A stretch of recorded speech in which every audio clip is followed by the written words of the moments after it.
Ito, for me, pininiwalaan ko. Kung magninegosyo ka pala, magnegosyo ka hindi sa pera. Huwag mo isipin yung pera. Kasi hindi talaga batayan ang pera sa pagnenegosyo.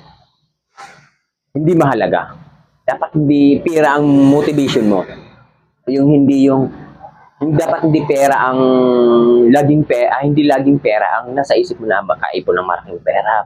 O ganito. Hindi. Hindi magpa-prosper yung negosyo natin yan. Hindi magpa-prosper.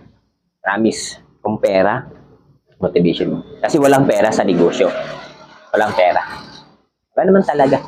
Yung pera, no? Titigil ka na lang kasi walang pera sa negosyo. Promise. Pero hindi ko naman sinabing walang pera talaga. For me lang. Kasi, sa una talaga, sa maliit na negosyo, wala talagang pera.